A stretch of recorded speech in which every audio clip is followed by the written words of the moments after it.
Happiness is a wonderful, fleeting emotion. Learn to make every one of your happy moments count. My name is Robert Rio, and this is the Happy Moments Podcast.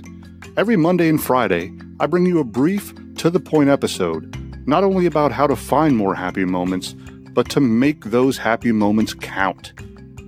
Be sure to visit my website at happymomentspodcast.com to get all of the podcast episodes and to sign up to get all of the new episodes directly in your inbox. Now let's get to today's episode. Today's episode is one that's near and dear to my heart because it's about holding in your emotions. And I have been accused of this so many times. I've been known to do this so many times.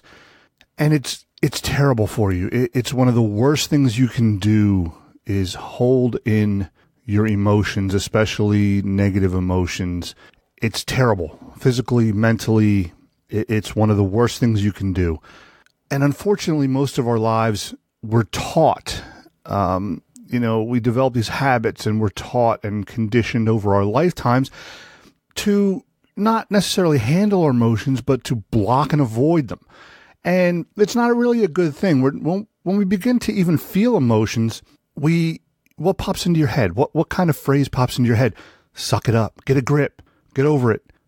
It's that kind of mentality that is leading to these, I'm not going to call them mental illnesses because even though they are, there's such a stigma with the word mental illness, but, depression, anxiety, and it's a key contributor is holding emotions in and not dealing with them and not knowing what to do with them is a key contributor to this. It's frustrating to see so many people go through this and because of society not be able to deal with their emotions properly in a way that's healthy and then have to feel these repercussions. And unfortunately, it's not just a mental impact that this has, it's physical.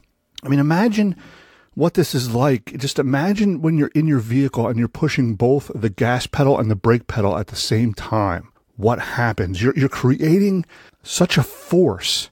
You're trying to go. Your emotions are trying to go with that gas pedal, but you're trying to force them back down. You're trying to stop them with that brake pedal. What is happening in your vehicles? You're just developing this huge force. And your emotions are just this energy that's trying to go, is trying to push up. And you are this energy, your brake pedal is trying to force it back down. And unfortunately, our bodies and our minds, in the great ways that they work, develop these tactics to try to bring these emotions back up or counteract the ways that you're trying to take them and push them down that become very unhealthy. And what do these include? Well, your muscles constrict, you hold your breath, you clench your teeth, it's anxiety, it's depression, you're hardwired for these survival emotions.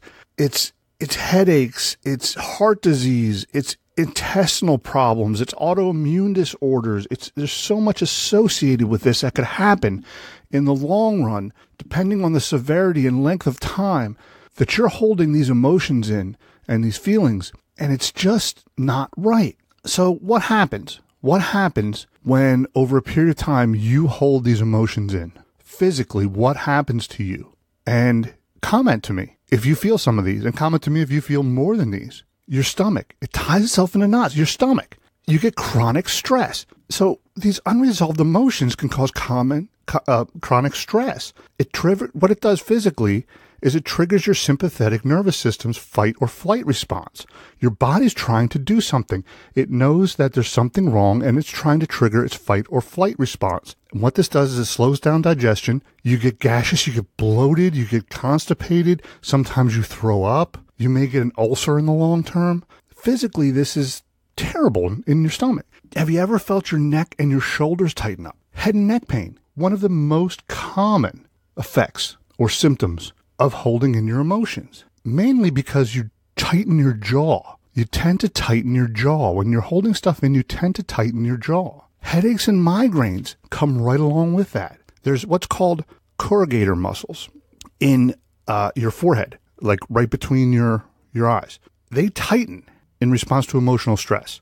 And when they tighten, you experience reduced blood flow to your brain. That's what causes these headaches. So your whole body tightens up from your shoulders to your forehead, and this just reduces the amount of blood flow that gets to your brain, and you experience this intense pain all the way from your shoulders up into your head, causing migraines, and that can be debilitating. Not only that, I think the biggest part, and what I had been experiencing, and what I've been experiencing lately, actually, is it messes with your heart. So when you're dealing with larger, more complicated feelings, like sadness, like anger, like frustration, shame, what they come out as when you're holding them down, and you have these bursts of emotion that come out because you simply can't hold them down anymore, is they come out as anger. And what does that mean for your heart? It means you're going to be at an increased risk of heart disease, because when you get angry, there's this rush of stress hormones that increase energy, which, is fine to a point. But what that does is it also causes your blood vessels to tighten as your blood pressure increases, which is not good. This can wear down your artery walls over time. And one study actually showed that the risk of a heart attack was 8.5 times higher up to 2 hours after an extreme episode of anger. 8.5 times higher up to 2 hours after an extreme episode of anger, and 9.5 times higher 2 hours after extreme anxiety. Think about that. If you're holding this in and you let it out in extreme anger, just this one burst, you are 8.5 times more likely to have a heart attack for up to 2 hours after that. And if you have an anxiety attack, you're up to 9.5 times more likely to have a heart attack up to 2 hours after. Just imagine that.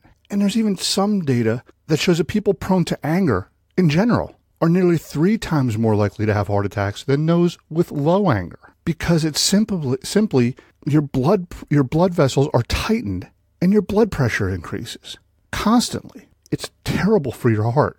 Other than the depression and anxiety that it causes mentally, your stomach problems, your headaches, your shoulder and neck pain, it is terrible, terrible for your heart. You are at risk, whether you think so or not. If you're wondering why you're not feeling well, this could be it. If you fall into these categories, I implore you, please, as somebody who holds in their emotions and has finally figured it out that it really is causing that, because I was almost sent to the emergency room because of my blood pressure for holding this stuff in, please find a way to get it out. Talk to somebody is your best way. Talk to somebody. Find somebody to talk to. Family member, friend, therapist, anybody. Exercise. Do something. Get it out. Journal. Doesn't matter. Get these feelings out. You cannot hold them in. It's a ticking time bomb. Please. I know you can do it, team. I know you can. Please find your happy moments. Please make every one of them count. Can't believe we made it through another great episode of Happy Moments Podcast. I hope you enjoyed it, and will visit happymomentspodcast.com to listen to all of the previous episodes, as well as sign up to receive any new episodes directly to your inbox.